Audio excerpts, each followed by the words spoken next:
गीता अध्याय 15 के श्लोक 16-17 में 3 प्रभु बताए हैं। ये 3 प्रभु कौन हैं? किस प्रभु की शरण में जाने के पश्चात जन्म और मरण समाप्त हो सकता है? 3 प्रभुओं में सबसे उत्तम परमात्मा कौन है? कैसा है? उसका क्या नाम है? इन सभी गूढ़ रहस्यों को जानने के लिए अवश्य सुनिए जगत गुरु तत्वदर्शी संत रामपाल जी महाराज के अमृत वचन। गीता अध्याय नंबर 8 के श्लोक नंबर 8, 9, 10 में कहा कि जो उस परमात्मा सच्चिदानंद घन ब्रह्म की भक्ति करता हुआ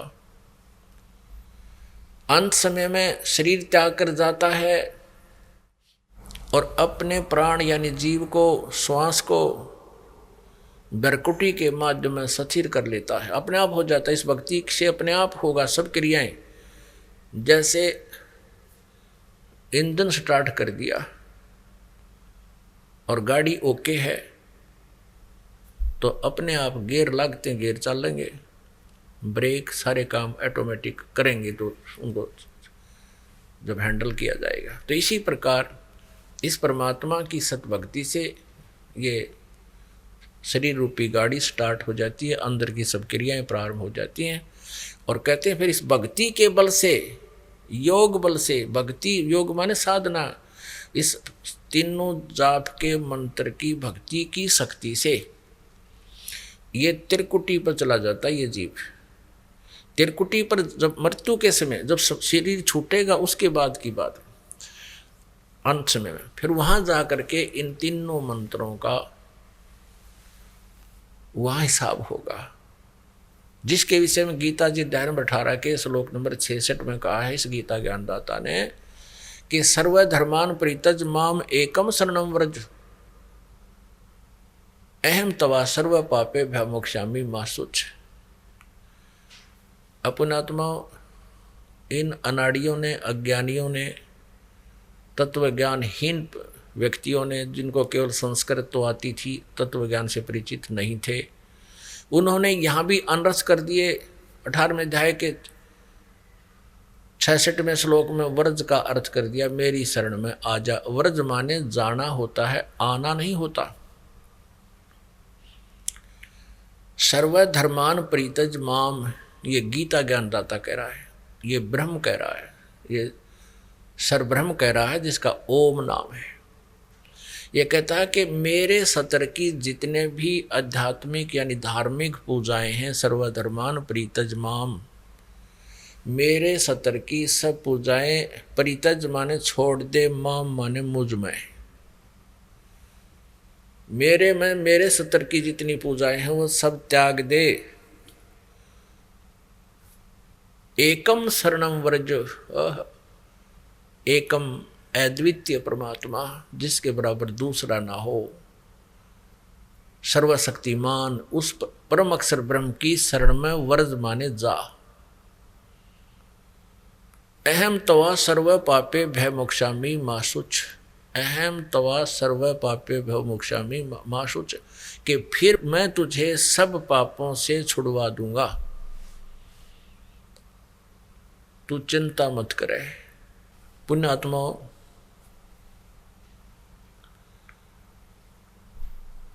अब जैसे ओम तत् सत इस 3 मंत्र के जाप की कमाई से परमात्मा प्राप्ति होगी। हम ओम नाम है ये ब्रह्म का, हम क्या करते रहे, ओम नाम यानी ब्रह्म साधना करके ब्रह्मलोक को प्राप्त कर लेते। ब्रह्मलोक के अंदर इस काल ने बहुत बड़ा छल किया हुआ है। उस ब्रह्मलोक को डिवाइड किया है 5 हिस्सों में। एक तो महा इंद्र बना दिया, जो अच्छी आत्माएं होती हैं वो अपने पुण्य के आधार पर वहाँ का राजा बन जाता, कंट्रोलर, मैनेजमेंट करने वाला।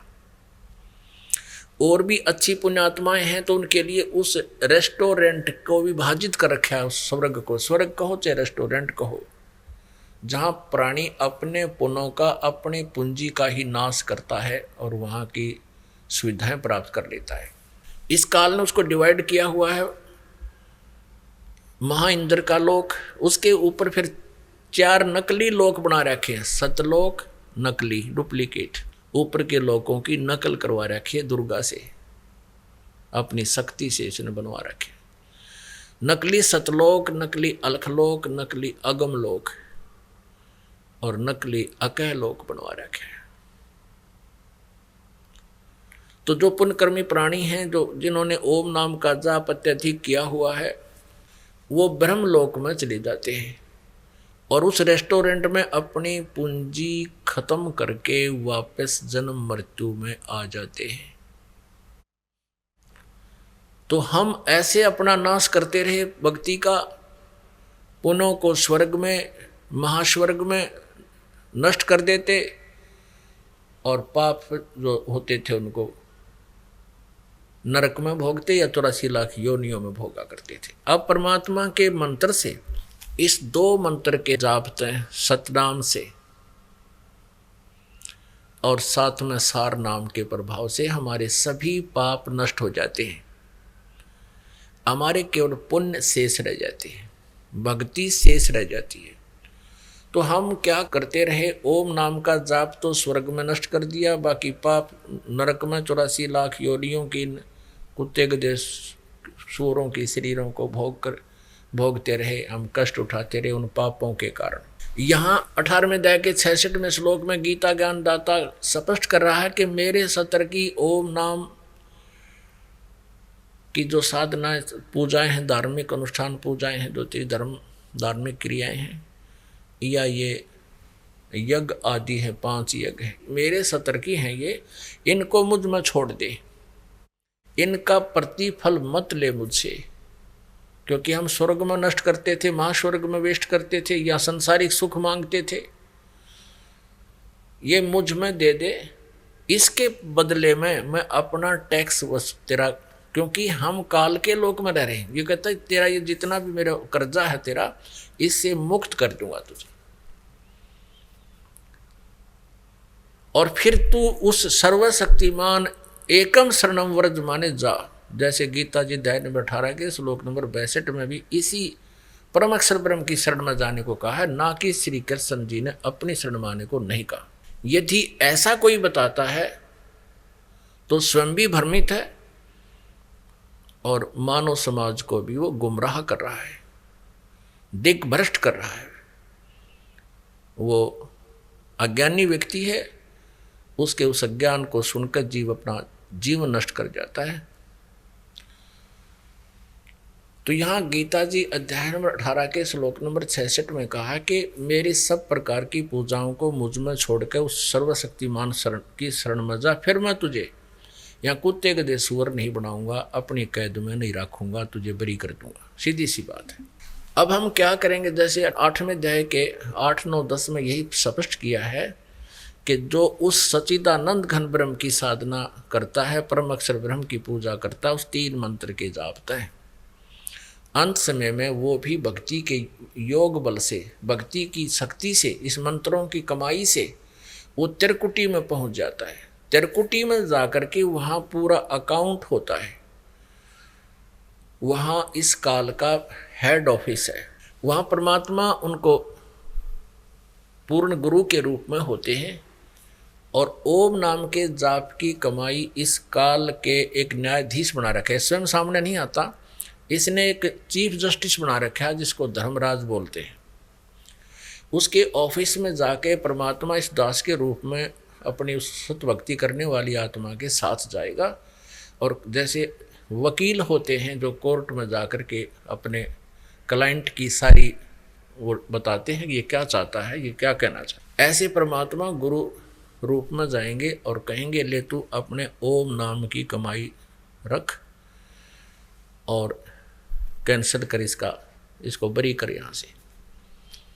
जैसे कोर्ट ने जुर्माना कर रखा हो और उसको नहीं भरने पर उसको सजा दे देते हैं, तो कहते हैं जुर्माना लो और बरी करो, वो बरी कर देते हैं। तो ये कहता है ऐसे ही सर्वधर्मान प्रीतज माम एकम शरणम व्रज, मेरे सतर की सब धार्मिक पूजाओं को मुझ में छोड़कर तो उस सर्वशक्तिमान परम अक्षर ब्रह्म की शरण में व्रज माने जा। फिर अहम तवा सर्व पापे भ्यामोक्षामी, मैं तेरे को जो कर्जा तेरे को जुर्माना किया उससे मैं मोक्ष कर दूंगा, यहाँ कुत्ते गधे सूर बना कर तंग करता था, दंड देता था, पाप कर्म भुगवाता था, कहता मैं उससे तुझे बरी कर दूंगा। तो ये है इसका वास्तविक अर्थ 18वें अध्याय के 66वें श्लोक का और 18वें अध्याय के 62वें श्लोक का। अब फिर क्या होगा, जैसे वो दो तत् मंत्र का और सत मंत्र की कमाई, जो ओम और तत् ये 2 अक्षर का मंत्र है। ओम ब्रह्म का है, तत् ये परब्रह्म का है, अक्षर पुरुष का है। गीता जी अध्याय नंबर 15 के श्लोक नंबर 16 और 17 में जो 3 प्रभु बताए हैं, 3 पुरुष बताए, तो उसमें जो अक्षर पुरुष है उसका मंत्र है ये तत्।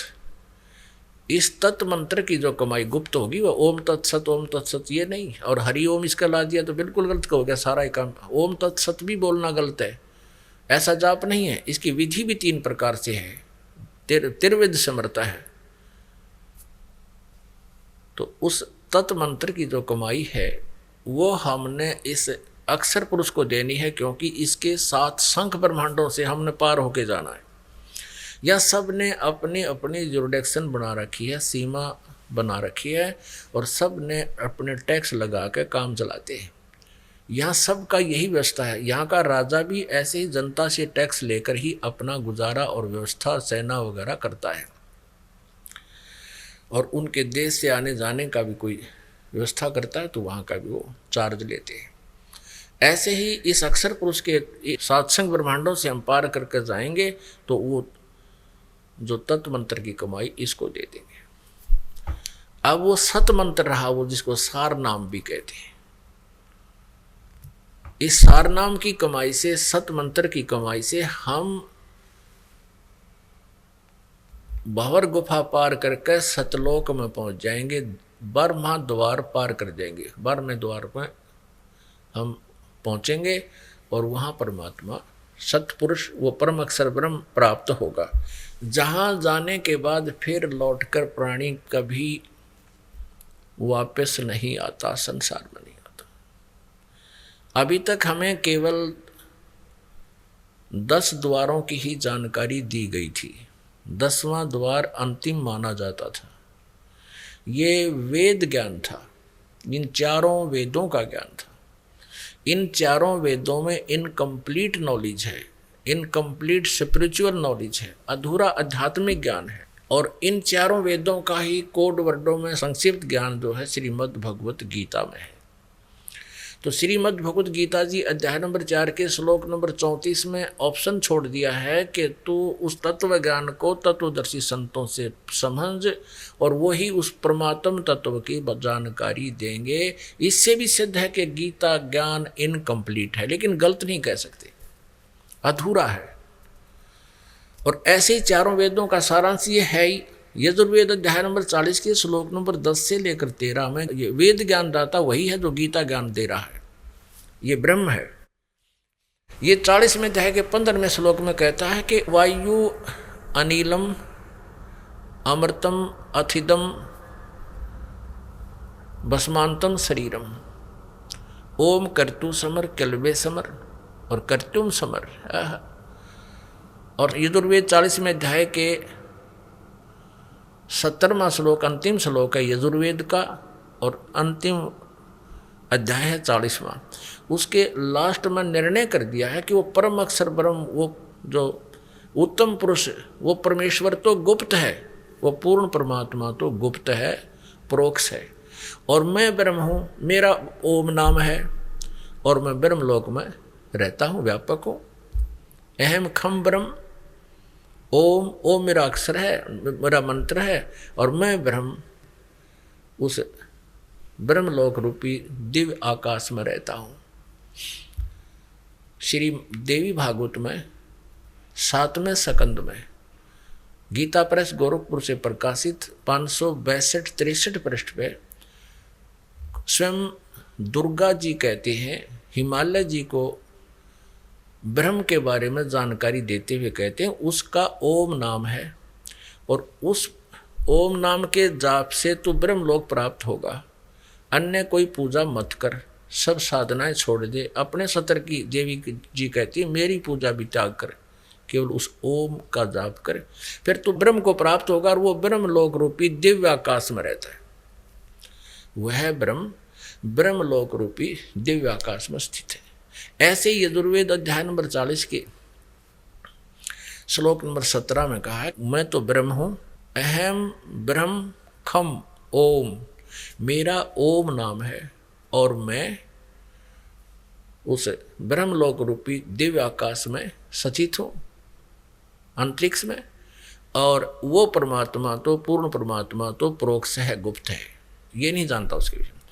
तो इसलिए 40वें अध्याय के 15वें श्लोक में कहा कि ओम करतु समर कलवे समर करतुम समर, यदि मेरी साधना करनी है तो ओम नाम का जाप काम करते करते सिमरण करना। जैसे श्रीमद् भगवद गीता अध्याय नंबर 8 के श्लोक नंबर 7 में कहा कि अर्जुन तू युद्ध भी कर, मेरा सिमरण भी कर, यानी युद्ध से कठिन काम कोई नहीं हो सकता। और उसमें भी कहता सिमरण करना, भूलना नहीं इसको। तो ऐसे वेद बता रहे हैं, यजुर्वेद 40वें अध्याय का 15वां श्लोक, ओम कर्तु समर किलवे समर और कर्तुम समर, ओम नाम का जाप काम करते करते सिमरण कर, विशेष कसक के साथ सिमरण कर, और मनुष्य जीवन का प्रथम कर्तव्य जान के इसका सिमरण कर, यानी इस कसक से कर। तो इसे दो बात तो ये सिद्ध होगी। अब जो दास लाना चाहता है इस सारे विवरण को, 40वें अध्याय के 10 से लेकर 13 श्लोकों में कहा है कि कोई तो कहता है उस परमात्मा को कि वो उत्पन्न नहीं होता, यानी निराकार है। कोई कहता है वो अवतार धार कर आता है, वो उत्पन्न होता है, वो साकार है। तो इसमें बताया है कि इस साकार और निराकार की, उस परमात्मा की यथार्थ जानकारी भी वो तत्वदर्शी संत बताते हैं, वो उनसे सुनो। और ऐसे ही कहा कि कोई तो जिसने अक्षर ज्ञान हो गया किसी भी भाषा विशेष का, तो उसको विद्वान कह देते हैं, और जिसको अक्षर ज्ञान नहीं है उसको अविद्वान कह देते हैं। विद्वान और अविद्वान की परिभाषा भी वो तत्वदर्शी संत ही बताएंगे, उनसे सुनो। इससे सिद्ध है कि वेद ज्ञान भी इनकम्प्लीट है।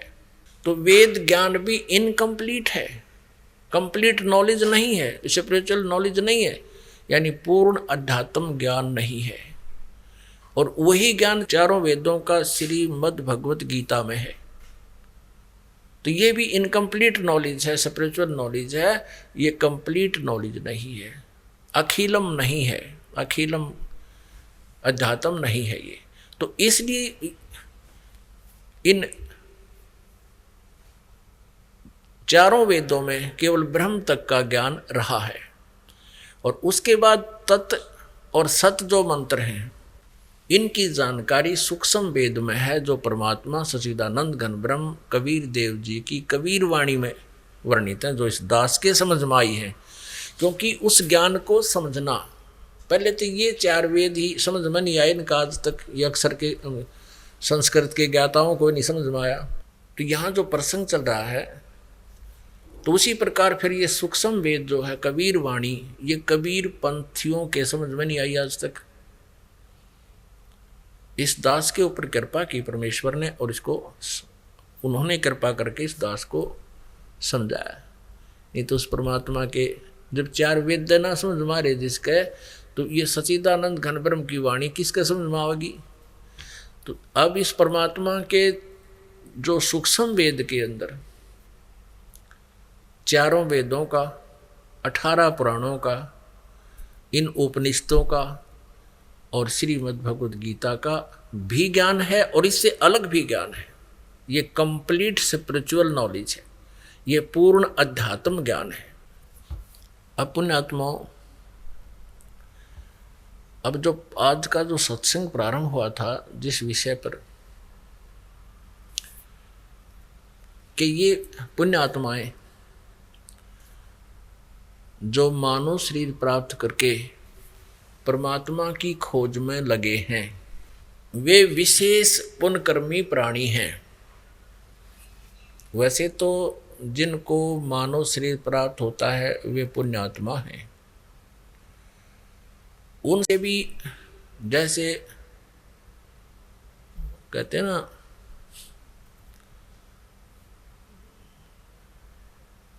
उनसे भी जो श्रेष्ठ हैं, उनसे भी जो अच्छी आत्मा है, विशेष अच्छी आत्माएं हैं, वो हैं जो परमात्मा पाने का प्रयत्न कर रहे हैं, मनुष्य शरीर पाक है। और वो फिर जाते हैं, जैसे प्यासा घूमता है पानी की तलाश में, पानी की खोज में, जल की खोज में, और अंत में उसको जल न मिलने से वो प्यास से मर जाता है।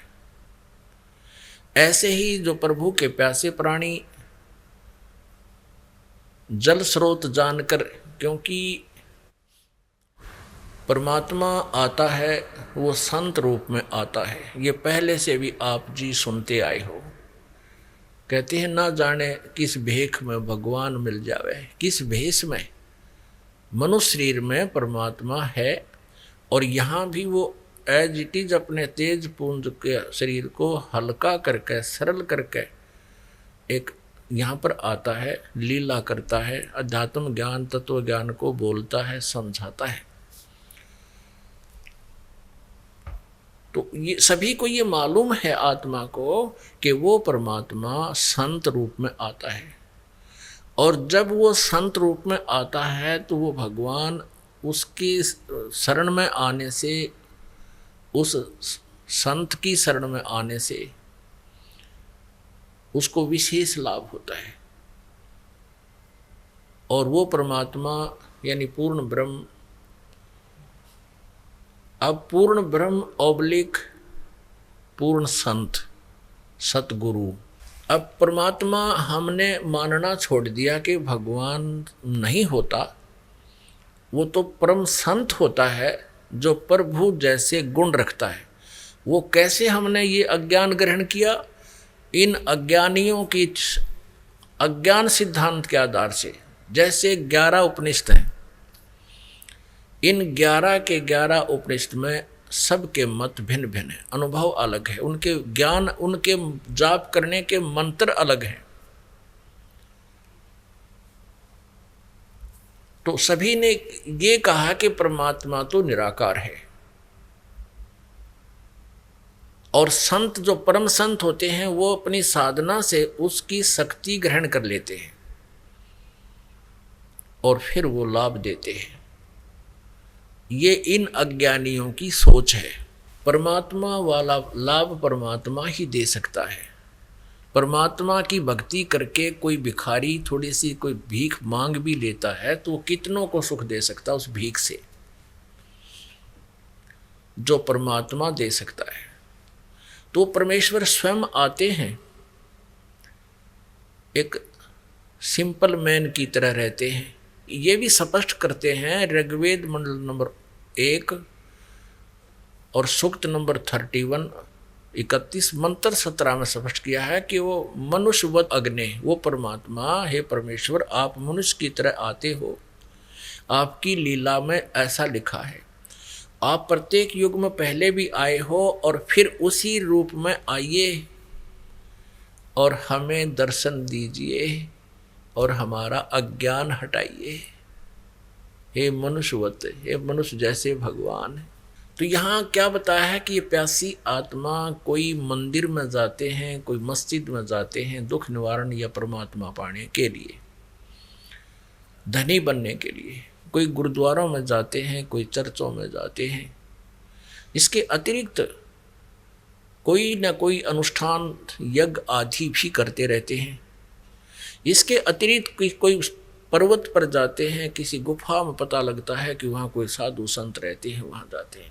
या कोई तीर्थों पर जाते हैं। तीर्थ क्या है? जहाँ पर कोई संत ऋषि साधक ने अपनी साधनाएं की हैं या कोई विशेष घटनाएं वहाँ घटी हैं, वो यादगारें हैं, तो वहाँ जाते हैं उस परमात्मा के पाने के लिए और संकट निवारण कराने के लिए। और कुछ किसी अन्य अनुष्ठान को भी करते हैं। अब परमात्मा अपनी सच्चिदानंद घन ब्रह्म की वाणी में कहते हैं कि पर्वत पर्वत में फिरा, अपनी महिमा आप बताओ परमात्मा, आप आरती, आप साजे, आप किंगर, आप बाजे, आप ताल झां जनकारा, आप नचे आप देखन हारा। कह कबीर ऐसी आरती गाऊं, आप मध्य आप समाऊं। अब अपनी महिमा मालिक ने अपने ऊपर ही बोल के सुनानी पड़ी, क्योंकि दूसरे को कोई कह दे तो वो नाराज हो जाता था, सुनता नहीं था। आप ही वो एक अच्छे भक्त की भूमिका करते हैं कि एक दास रूप में भक्त को कैसे रहना चाहिए यदि उसने परमात्मा पाना है, और आप ही एक श्रेष्ठ नागरिक के रूप में लीला करते हैं, और आप ही वो जगत गुरु होते हैं, सतगुरु होते हैं। भगवान तो वो स्वयं है ही है, परमात्मा तो वो है ही। तो क्या बताते हैं, स्वयं ही अपना भेद देने के लिए कहते हैं कि कहाँ तुम घूम रहे हो, कोई पर्वत पे, कोई पहाड़ों पे, कोई गुफाओं में, कहीं कुछ, कहीं परमात्मा के लिए भटक रहे हो। कहते हैं पर्वत पर्वत में फिरा, कारण अपने राम, राम जैसे संत मिले हैं, जिन सारे सब काम। अब वो संत, राम जैसे संत मिल गए, यानी सतगुरु कहो चाहे भगवान कहो, परमात्मा कहो, एक ही बात। क्योंकि सतगुरु परमात्मा ही हो सकता है, अन्य कोई सतगुरु कहते हैं वो सतगुरु नहीं है, वो नकली है। अब जैसे ये राधा स्वामी धन धन सतगुरु, अड़िए जय गुरुदेव आड़े, ठाकुर जी आड़े, महाराज आड़े, ये भी सतगुरु तो नीचे फीत नहीं लाते अपने उस ज्ञानदाता के, और इनके उस नकली सतगुरुओं को क्या कहेगा पता नहीं अध्यात्म के बारे में।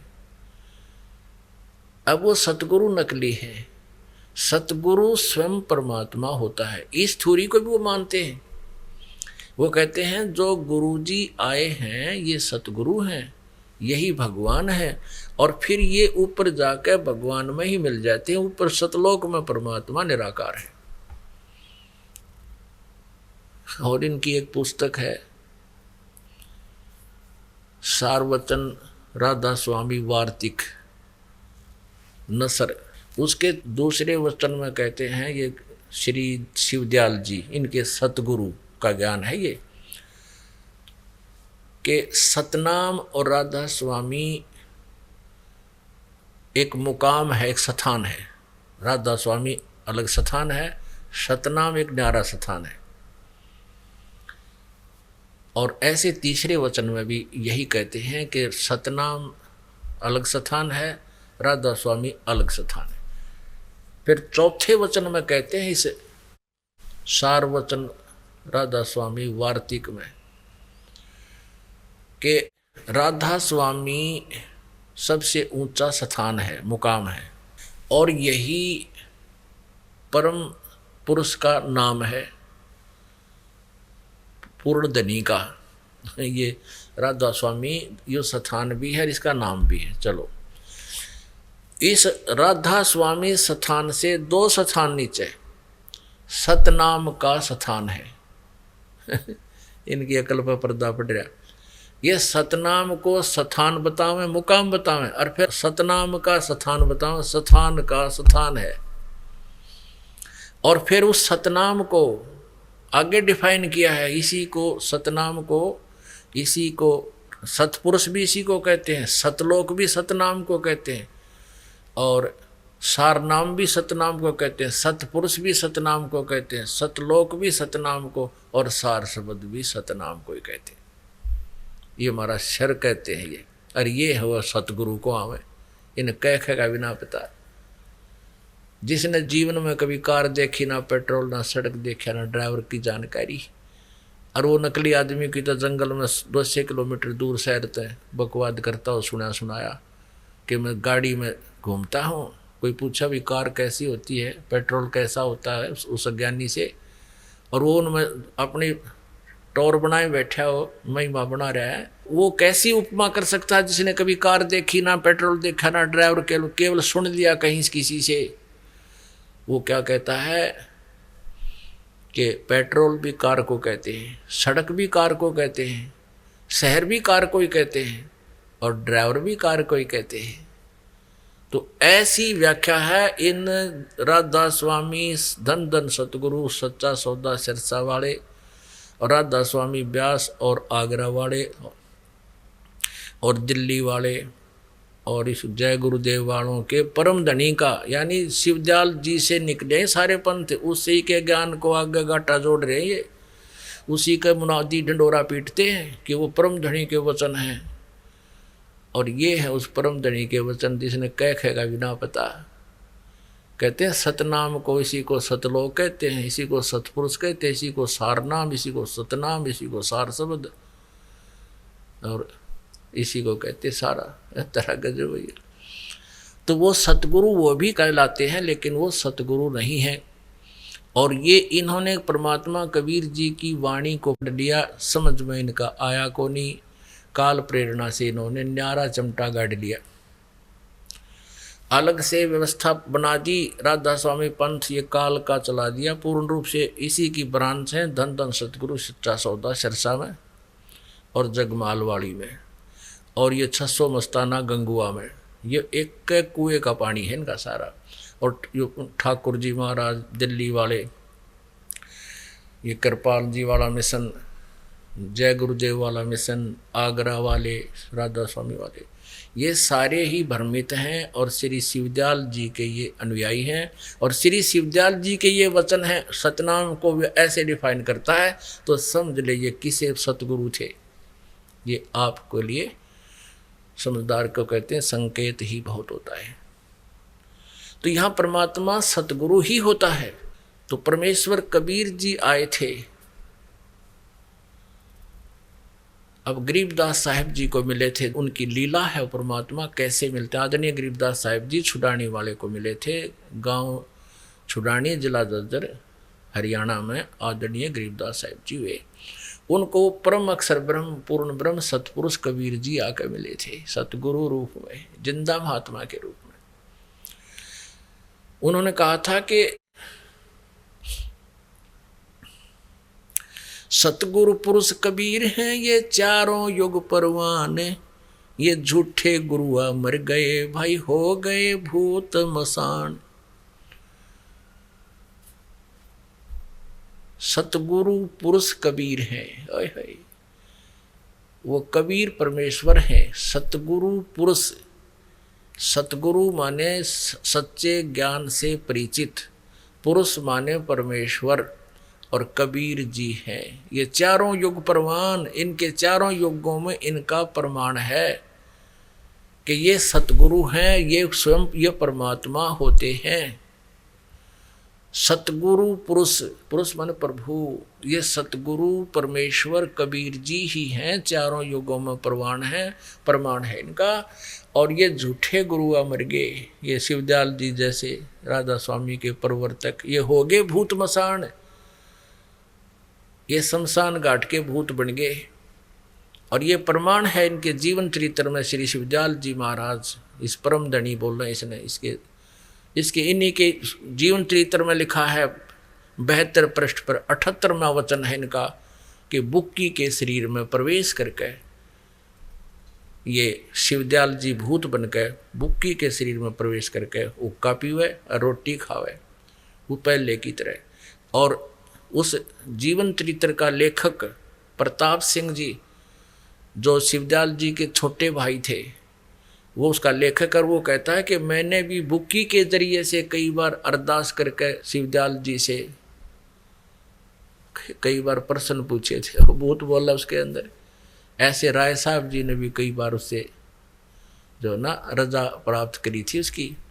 अब बुक्की में इंटरनेट लग गया, वो बताओ, उसमें बोल रहा था, भूत बन गया उसमें।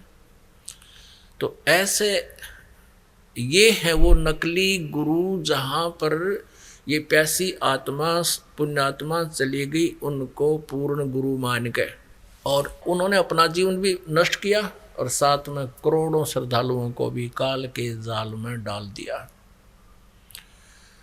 अब इसके विषय में सच्चिदानंद घन ब्रह्म की वाणी में लिखा है, गुरुआ गाम बिगाड़े संतो गुरुआ गाम बिगाड़े, ऐसे कर्म जीव कहला दिए अब झड़े ना झाड़े। इन गुरुओं ने, नकली गुरुओं ने गांव के गांव बिगाड़ दिए। देख जहाँ देखो जिस गांव में राधा स्वामी के कहते हैं 200 आदमी और धन धन सतगुरु वाले के 50 श्रद्धालु वो तरह के भाई। और कोई दिल्ली वाले राधा स्वामी से, कोई जगमाल वाली धन धन सतगुरु से, गांव के गांव उजाड़ दिए इन्होंने, बिगाड़ दिए। और कहते हैं ऐसे कर्म में इनको लगा दिया, अब जड़े नहीं झाड़े।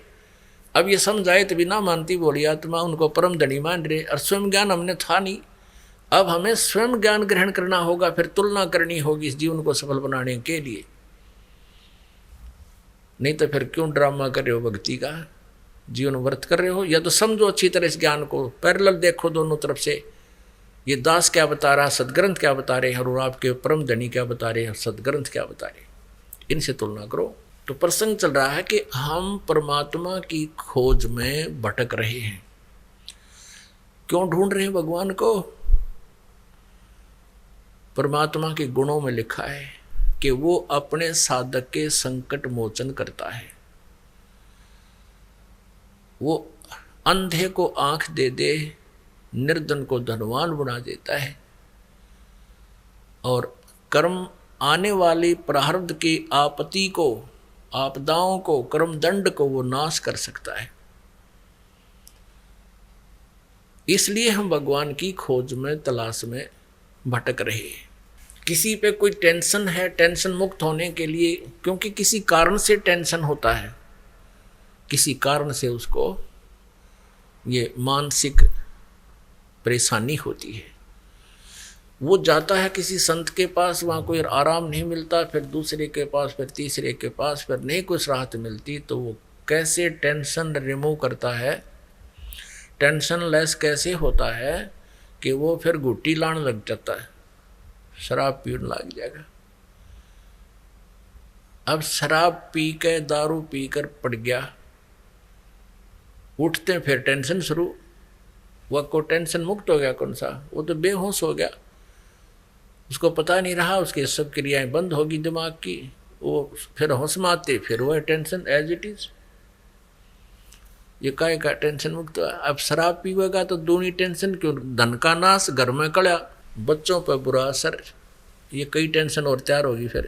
फिर कोई धन प्राप्ति के लिए, कोई निर्धन है, अपना सोचा मेरा गुजारा ठीक हो जा, और धन यानी जैसे हम किसी दूसरे व्यक्ति को देखते हैं, उसके पास कार है, कोठी है, बढ़िया है, हमारा भी प्रयत्न होता है कि हमारे पास भी कार हो, कोठी हो, बढ़िया रोजगार हो, अच्छे कपड़े पहनो। तो इसके लिए सबसे बड़ा स्रोत परमात्मा ही माना जाता है, उसी की खोज में ये प्राणी चलता है। इसी प्रकार नकली गुरुओं के पास दो शास्त्र विदिता का मनमाना आचरण बताते हैं, मनमाना साधना बताते हैं।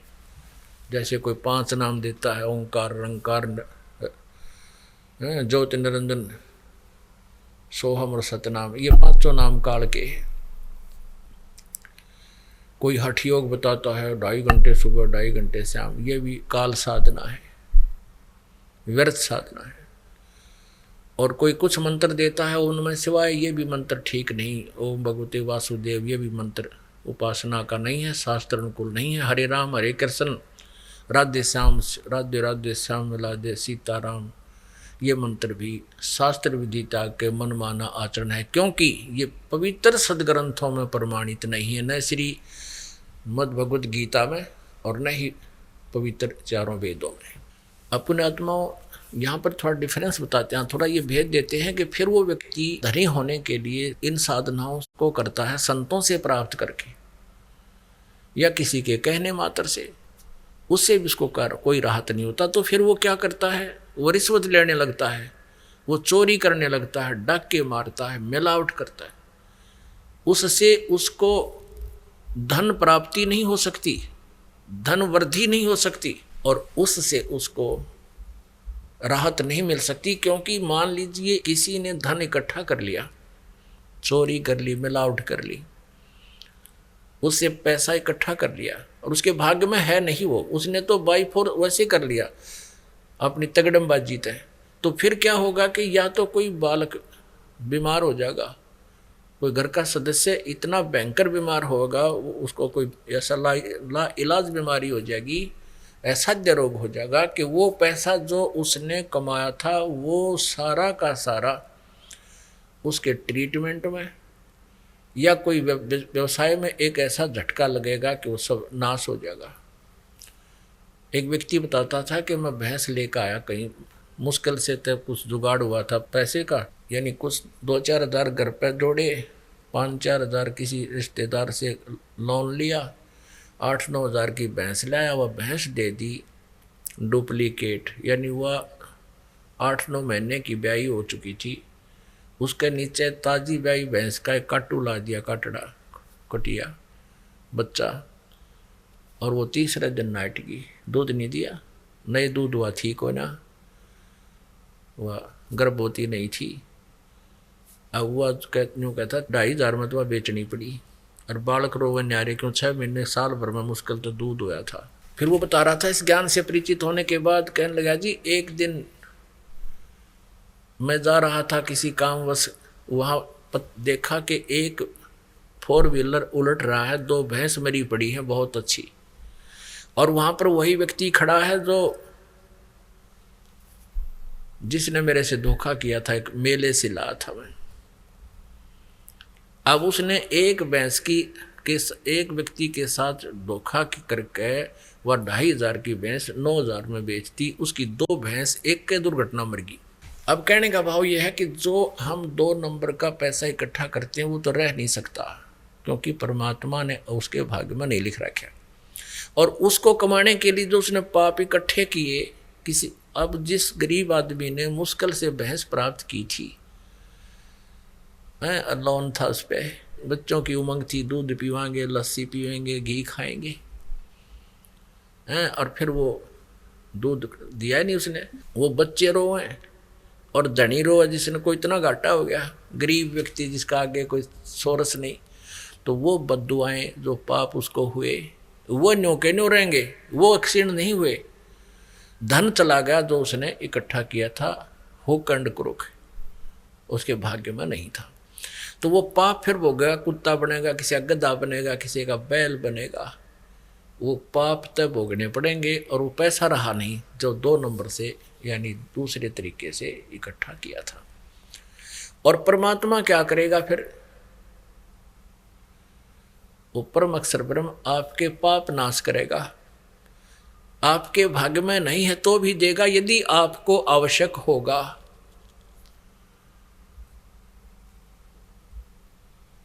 तो पुण्यात्मा, परमात्मा की शरण में आने से जीव को हर तरह का लाभ होता है, आपको धनी भी करेगा यदि आपकी आवश्यकता होगी। तो इतना धन भगवान आपको नहीं देना चाहेगा जिससे आपको भगवान की भूल पड़ जाए, क्योंकि हम इस झूठे सुख को सुख मानते हैं। किसी के पास एक कार होगी, कोठी होगी, बच्चे ठीक अपना सेट हो गए, कहीं उनका बिजनेस या कोई नौकरी लगी, तो हम इस सुख को सुख मान लेते हैं, ये झूठा सुख है। और उसके बाद फिर क्या होते हैं, भगवान भूल जाते हैं, बिल्कुल रुचि नहीं रहती परमात्मा।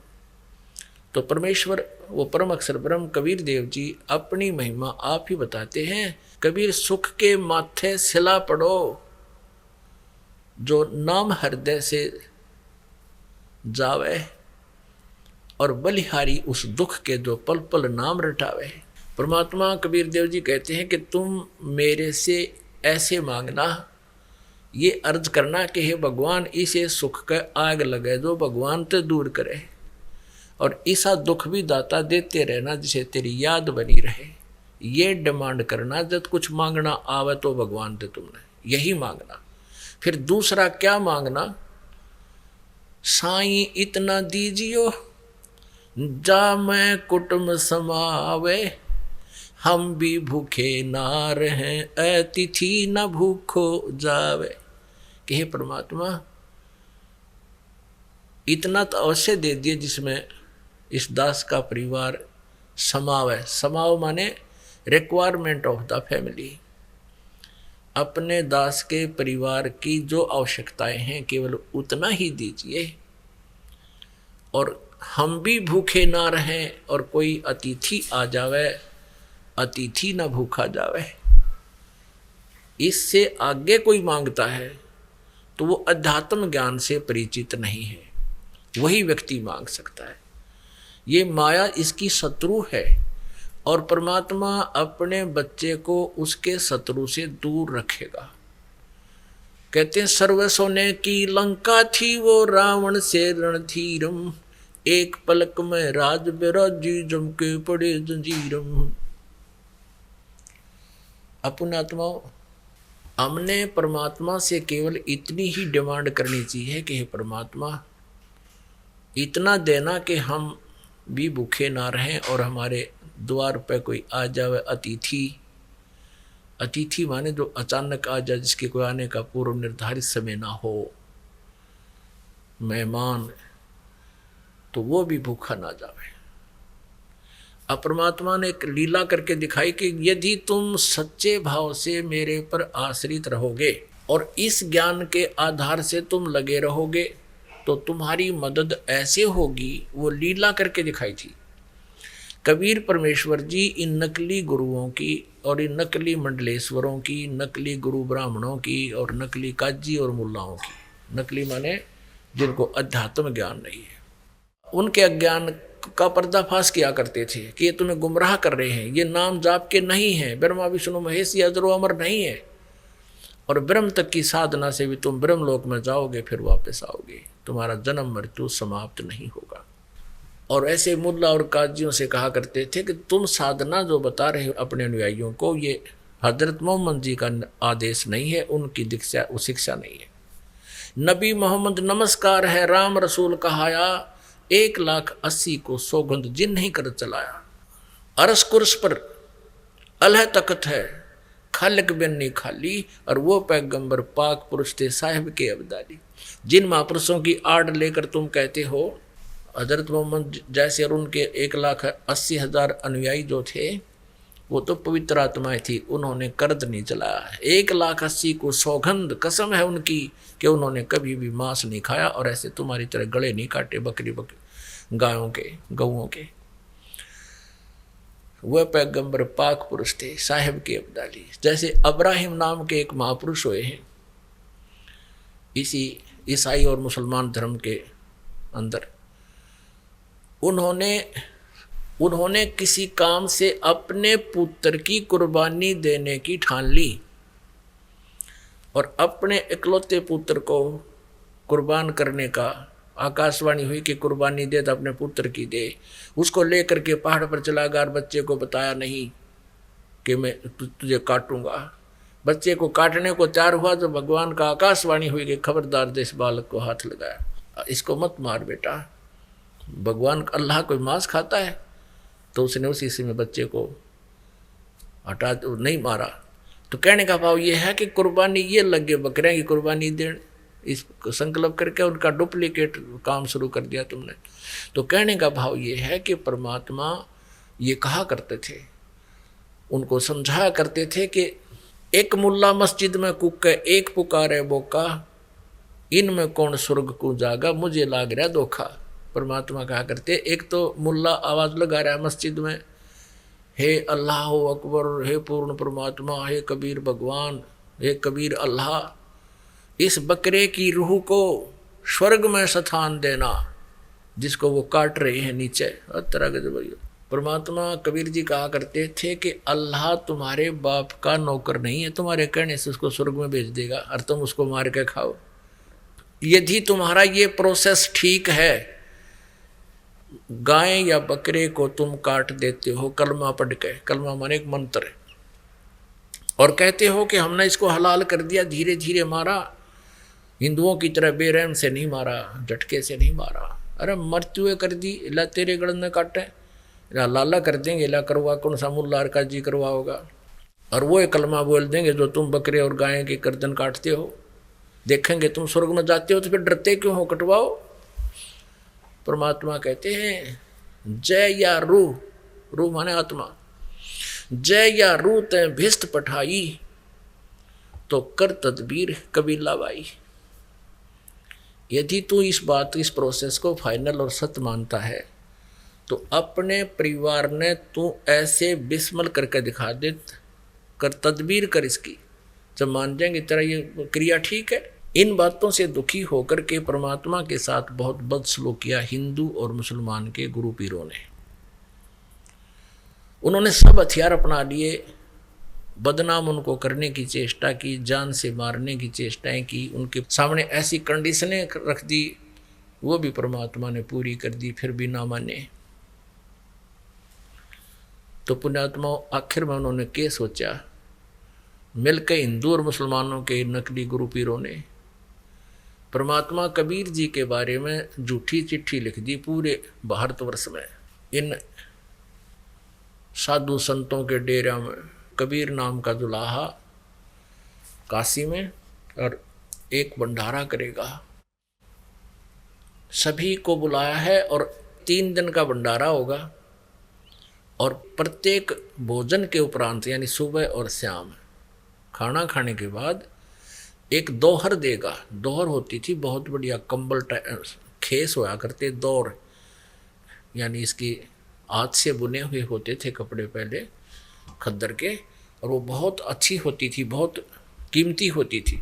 तो ऐसा वो चद्दर समझो, बहुत बढ़िया चद्दर है। और एक असरफी यानी एक सोने की मोहर, जो आज जिसकी कीमत 25-30 हज़ार है, वैल्यू तो वही थी उस समय की, ला लो अब चाहे आज की लगा लो।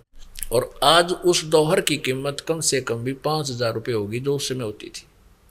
तो एक समय में इतनी तो तुम्हें वो भेंट देंगे, एक दोहर और एक मोहर असरफी।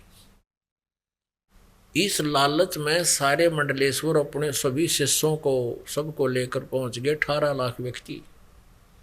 और परमात्मा क्या करते थे, कबीर देव जी एक अच्छे नागरिक की भूमिका बता रहे थे कि ऐसे रहा करो और भक्ति किया करो। तुम जितना भी कपड़ा वो बुनते थे, धानक रूप में, जुलाहा रूप में लीला करते थे, उन्हें उदाहरण देते थे। गरीब एक निर्धन व्यक्ति की भूमिका करके दिखाते थे कि परमात्मा पाने के लिए घने धन की जरूरत नहीं है, घने धन की आवश्यकता नहीं है, मालिक जैसे राखे नो रहना, लेकिन भक्ति करते रहना। तो उन्होंने वो क्या करते थे, जैसा भी हफ्ते 10 दिन में जो भी उनकी उस जुलाहे की जो झाड़ी बनती थी, मेहनताना बनता था, उसमें से क्या करते थे, अपने घर का आटा नमक मिर्च ले आते थे, आटा दाल, और बाकी का भंडारा कर देते थे, दान कर देते थे, यानी भोजन भंडारा करा देते थे। भक्तों को सत्संग के रूप में बुला के सत्संग सुनाते, भगवान की कथा सुनाते और आहार करा देते थे। संग्रह संचन नहीं करते थे। तो ऐसी गरीबी स्थिति में शाम का आटा नहीं घर पर, शाम का आटा घर पर बस सुबह का हो या ना हो, इस स्थिति में मालिक रहते थे। और उधर से 18 लाख व्यक्ति आगे ये चिट्ठी ले लेकर के कबीर भंडारा करेगा। अब समय के अभाव से थोड़ा संक्षिप्त में सुनाएंगे। जब परमात्मा अपनी कुटिया में बैठे थे, आदरणीय रविदास साहब जी जो परमेश्वर कबीर जी के बहुत निकट रहते थे, वो सुबह सैर सपट्टे को जाने लगे फ्रेश होने के लिए। उन्होंने देखा कि 18 लाख व्यक्ति साधु संत हैं, सभी के पास पत्र है कि कबीर भंडारा करेगा, काशी वाला धानक दुल्हा। तुरंत रविदास जी कबीर जी के पास पहुँचे अपने घर से, रास्ते में उनको देख करके, और कहा, प्रभु आज तो हे भगवान, आज तो अपना काशी छूटेगी, ये काशी शहर छोड़ना पड़ेगा अपने को। ऐसे ऐसे सारी कहानी बताई। तब कबीर साहब ने कहा, रविदास जी बैठ जाओ यहाँ पर, आओ भगवान की भक्ति करेंगे। आपत्ति को परमात्मा ही टाल सकता है, या तो बेइज्जती होगी, और कोई बात नहीं, अंदर से कुंडी लगा ले और बैठ जा, ले ले माला, भगवान की भक्ति करेंगे। और आपत्ति को वही दूर कर सकता है। आपत्ति के समय में भगवान को ही याद किया जाता है। अंदर से कुंडी ला ली, रविदास जी बैठ गए, भगवान बैठे थे ही, पता था वो तो जानी जान थे। उधर से परमात्मा अन्य रूप धारण करके पहुंचे सतलोक में, और एक रूप में वहां बैठे हैं। वहां से जब परमात्मा ने यहाँ से अलार्म कर दिया था कि मैं आ रहा हूँ और ऐसे ऐसे तैयारी करो, सतलोक में सचखंड से यानी 9 लाख बैलों के ऊपर सारा भोजन भंडारा वहां से लेकर, और परमात्मा एक केसो नाम के बंजारा रूप बना के, बंजारा होते थे पहले, बैलों के ऊपर ट्रांसपोर्टेशन होती थी, ट्रांसपोर्ट का काम बैलों पर होता था, बैल गाड़ियां भी नहीं थी, और उसमें 100 1000 500 एक लाइन में बैलों को पकड़ के एक दूसरे से बांध कर चलाया करते थे। उनके ऊपर एक किसी शहर से बूरा ले ली, दूसरे से कणक ले ली, ऐसे आदान प्रदान वो करा करते, उनको बंजारे कहा करते, बिजनेस में नॉन एज बंजारा। एक केसो नाम के बंजारे यानी सेठ का रूप बना के और 9 लाख बैलों के ऊपर सारी सामग्री भर के, और उसके साथ सतलोक से ही वो पुण्यात्मा आई, क्योंकि वहाँ साकार सृष्टि है, मनुष्य सदृश शरीर है वहाँ सबका, और उसके साथ अन्य बंजारे भी यानी सेवादार भी आए सतलोक थे। और काशी के चौपड़ का बाजार था, बहुत खुला लंबा चौड़ा, उसमें तंबू ला दिए और टेंटों में सामग्री अनलोड कर दी बैलों पर तय, सेवादार खाना खिलाने लगे और जय जयकार होगी। कोई पूछा आप कौन हो, मैं केशव हूँ, कबीर परमेश्वर का, कबीर जी का पगड़ी बदल यार हूँ, मैं उसका मित्र हूँ। उनका संदेश गया था कि छोटा सा भंडारा कुछ सामान लेते आना। और वो लोग सुन रहे रहा गजब, इसने छोटा भंडारा कहते 18 लाख आदमी एक बार आहार कर रहे हैं और कहीं बना नहीं रहे, कहीं पर कोई कढ़ाई नहीं चढ़ रही, कोई चूल्हा नहीं, कोई चौका नहीं। सिकंदर लोधी दिल्ली का बादशाह भी काशी पहुंच गया जब उसको भी पत्र लिख दिया, क्योंकि वो कबीर जी को बहुत आदर सत्कार करता था। क्योंकि सिकंदर लोधी को एक भयंकर रोग था, वो परमात्मा कबीर जी के आशीर्वाद से वो ठीक हो गया था। और एक शेख तकी नाम का एक सिकंदर लोधी का धार्मिक गुरु पीर था मुसलमान, वो कबीर जी से बहुत ईर्षा करता था, क्योंकि सिकंदर लोधी दिल्ली के बादशाह कबीर जी को ज़्यादा आदर देते थे। उसने ये सोच लिया था कि अब तेरी छुट्टी होगी, और कबीर जी को जो ज़्यादा महत्व देता। फकीर और वजीर ये एक दूसरे ने देख कर राजी नहीं हुआ करते, उनकी टांग कहीं ना कहीं उनकी जो है ना निंदा करते ही रहते हैं, उसकी ईर्षा बहुत रखते हैं एक दूसरे से। तो इस कारण से वो शेख तकी ने भी सिकंदर लोधी को भी चिट्ठी लिख दी थी। वो भी इस षड्यंत्र में साथ था शेख तकी, वो साथ आया सिकंदर लोधी को लेकर। चिट्ठी प्राप्त होने पर आज पता लग जाएगा सिकंदर लोधी ने कबीर जी को, यो भगवान बताओ, अल्लाह बताता है, अल्लाह का पैगंबर बताता है, आज पता लग जाएगा। क्यों भाग गया होगा, वह मिलेगा ही नहीं। जब सिकंदर लोधी आए उस बाजार में, देखा वहाँ जय जयकार हो रही, भोजन पाओ जय जयकार करे, वैसा भोजन कभी नहीं खाया, ऐसा भंडारा हो ये भगवान, ऐसा स्वादिष्ट भोजन, और सब कहें जय हो कबीर जी की। वह कबीर की बड़ी दया कर, उसने बड़ा भोजन करवाया, और साथ में वो बंजारे एक मोहर दें और एक दोहर दें, विदाई इस केस में भोजन खाते ही वो नारे गुण गाते जा।